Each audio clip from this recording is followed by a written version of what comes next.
Hello दोस्तों, नमस्कार। जैसा कि आप लोगों ने थंबनेल में देखा कि ये रेलवे से संबंधित वैकेंसी से नोटिफिकेशन से संबंधित है। तो रेलवे ने ना, ठीक है, कुछ वैकेंसीज अभी निकाली है।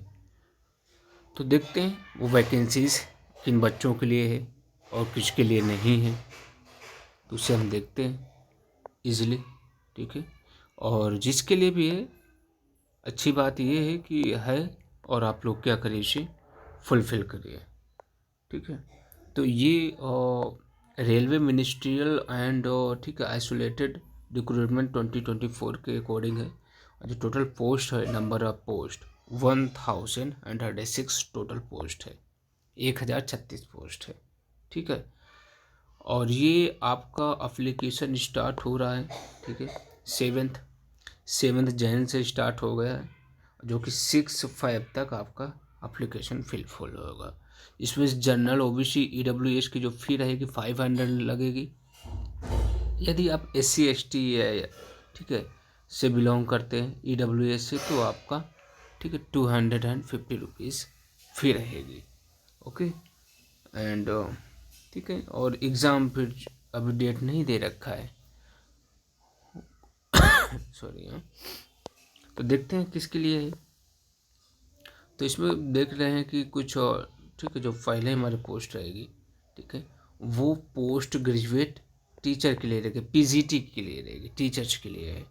तो जिसमें से आपके पास मास्टर डिग्री होनी चाहिए, जो भी आपकी सब्जेक्ट है उसमें मिनिमम 50% मार्क्स होने चाहिए मास्टर डिग्री में, जो भी आपने सब्जेक्ट रखा है। और आप ठीक है, उससे भी ज़्यादा इम्पोर्टेंट है कि आप B.Ed पास होने चाहिए, ठीक है। और एज आपकी 18 से 48 वर्ष के बीच में होनी चाहिए, ठीक है। और फिर अभी नोटिफिकेशन देखेंगे और उसकी अगर कोई क्राइटेरिया है, ठीक है, तो उसे भी हम देख लेंगे कि वो क्या चीज़ें हैं। तो ये सिंपल सा है, ओके। फिर उसके बाद देखते हैं कि उसमें आप देखेंगे तो 187 पोस्ट है।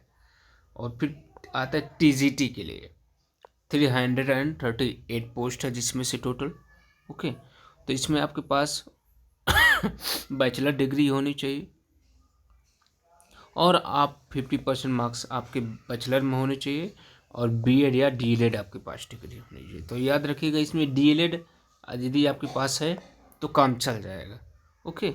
और उसमें कुछ भी नहीं, आपके पास अगर ये चीज़ें हैं, आप एलिजिबल हैं, ठीक है, तो आप इजीली क्या कर सकते हैं, इसे फुल कर सकते हैं। अब अगला हम देखते हैं कौन सा पोस्ट है, साइंटिफिक सुपरविज़र, ठीक है, सुपरवाइज़र, ठीक है।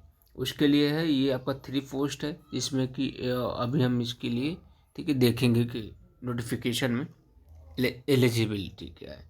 फिर चीफ लॉ असिस्टेंट के लिए 54 पोस्ट है, जिसमें से आपको bachelor degree in law with 5 year railway experience के साथ मांग रहा है, ठीक है। तो अगर आप लोगों के पास है, किसी के पास ऐसा एक्सपीरियंस, तो आप इसे अवश्य भरें। फिर पब्लिक प्रोसिक्यूटर के लिए 20 पोस्ट है, जिसमें आप देखेंगे बैचलर डिग्री आपको मांग रहा है किसी भी सॉरी। और आपके पास डिप्लोमा होना चाहिए फिजिकल में, ठीक है, सिंपल सा है। और एज वही 18 to 35, ठीक है। तो इसमें भी आप क्या कर सकते हैं, इसे फिल कर सकते हैं। बाकी ये ठीक है, कुछ और भी वैकेंसीज़ हैं, ठीक है। तो इसमें आप भरना चाहते हैं तो भर सकते हैं। एक ये स्टाफ एंड वेलफेयर इंस्पेक्टर के रूप में 59 पोस्ट है।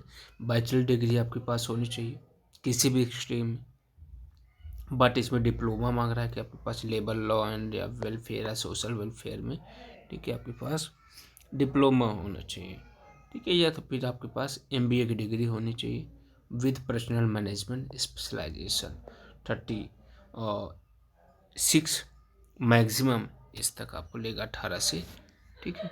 तो ये सिंपल सा है कुछ। एंड एक और म्यूज़िक टीचर के लिए, फीमेल के लिए, याद रखिएगा यहाँ पे फीमेल के लिए, मेल के लिए नहीं है। तो बैचलर डिग्री इन म्यूज़िक आपके पास होनी चाहिए, आप इस लिस्ट में भर सकते हैं। And railway primary teacher PRT, ठीक है। तो इसमें भी वही है कि आपके पास बैचलर डिग्री होनी चाहिए एंड डीएलएड होना चाहिए, ठीक है। तो उसमें पीआरटी के लिए आप भर सकते हैं। 188 पोस्ट है। बाकी अब ये नोटिफिकेशन देखते हैं, ठीक है, और किसके लिए कितनी पोस्ट है कितनी पोस्ट नहीं है। Let's see one by one हम इसे देखते हैं। अगर आप देखेंगे कि सिलेबस इसमें क्या है, ठीक है, तो सिलेबस ज़्यादा कुछ भी नहीं है, ठीक है, सिंपल सा है। आप देखेंगे कि इसमें टोटल जो सब्जेक्ट है और ठीक है देख लेते हैं टोटल। तो प्रोफेशनल एबिलिटी आपके पास होनी चाहिए, जनरल अवेयरनेस होना चाहिए, जनरल इंटेलिजेंट रीजनिंग, मतलब मैथमेटिक्स एंड रीजनिंग आएंगी, मैथमेटिक्स है। जनरल साइंस के तो टोटल आप देखेंगे 100 क्वेश्चन आएंगे, जो आपके टोटल 100 मार्क्स के भी होंगे, मतलब 1 क्वेश्चन इक्वल टू 1 मार्क्स, ठीक है। तो 21 सब्जेक्ट कितने क्वेश्चन है आपके सामने दिख रहा है, ठीक है। और अगर इसी डिटेल में आप देखना चाहते हैं तो आपको दिख जाएगा ये जो लैंग्वेज होगी, ठीक है, हिंदी एंड इंग्लिश में होगा पेपर। मैथमेटिक्स रहेगा, मैथमेटिक्स में पूरा दे रखा है सिलेबस, ठीक है। रीजनिंग का रहेगा, जनरल अवेयरनेस, ठीक है, जिसमें कि आपकी polity, history, geography, economics, environment, ठीक है, इन सारे सेगमेंट से क्वेश्चन डिस्कस आएंगे। फिर आपको जनरल साइंस में फिजिक्स, केमिस्ट्री, ठीक है, life science up to 10th standard CBSE syllabus. तो आप एनसीईआरटी अगर क्लास 10 तक की कवर कर लेते हैं तो आपका साइंस कवर हो जाएगा। ये सिंपल सा आपके पास उसका सिलेबस था, ठीक है। और हम देखते हैं इसके बारे में थोड़ा बहुत, रुकिए तो आप ये ध्यान रखिएगा, ठीक है, कि गवर्नमेंट ऑफ इंडिया के द्वारा ये जो वैकेंसी निकाली गई है, ठीक है, ministry of railway recruitment board के द्वारा, ठीक है। तो ये आपका 7 जैन से स्टार्ट हो गया है, ओके, और ये आपका 6 तक चलेगा, ओके।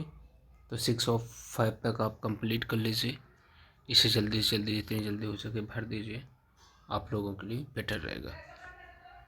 ओके दोस्तों, थैंक यू वेरी मच।